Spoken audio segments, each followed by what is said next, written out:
Democrat will run the city of Miami for the first time in 30 years. The city chose former county commissioner Eileen Higgins as its next mayor in last night's runoff election. In her victory speech, Higgins said voters chose a, quote, new direction. Tonight, history was made.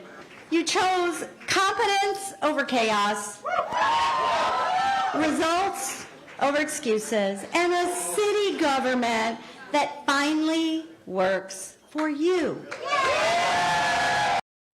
CBS News correspondent Cristian Benavides joins us now from South Florida. All right, Cristian, so how are people reacting this morning?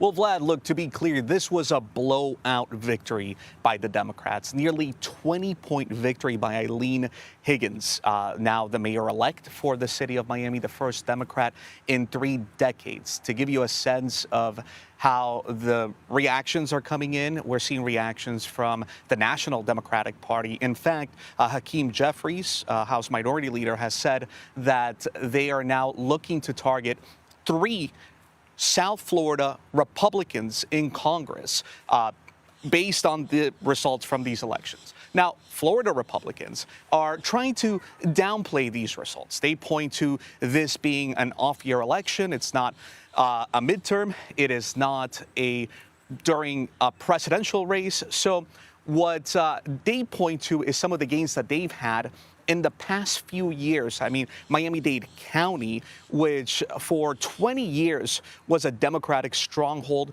turned Republican, voted for President Trump, voted for Governor Ron DeSantis. And so the big question is this race just a small blip in the state of Florida, or does it signal something different? I will tell you that Democrats point to, and Higgins, in her conversation with me, said that she believes that this is a referendum on President Trump's immigration policy and the immigration enforcement that we've seen across the state of Florida. We have state troopers that are conducting immigration enforcement, and we also have, of course, Alligator Alcatraz.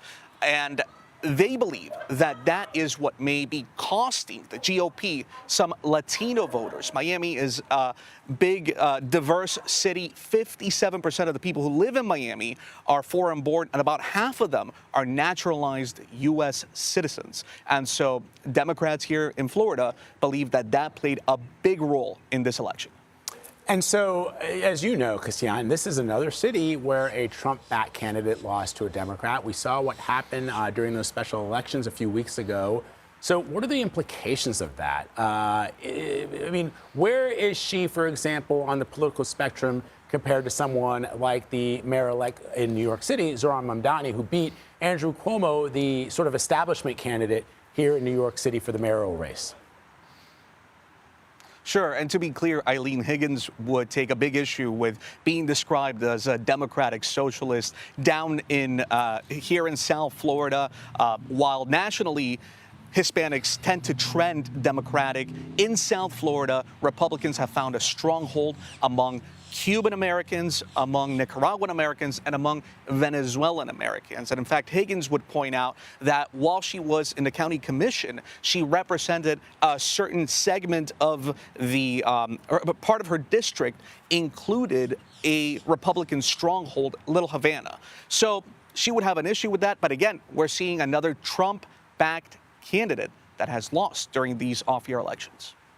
All right, Cristian Benavides reporting from Miami for us this morning. Thank you.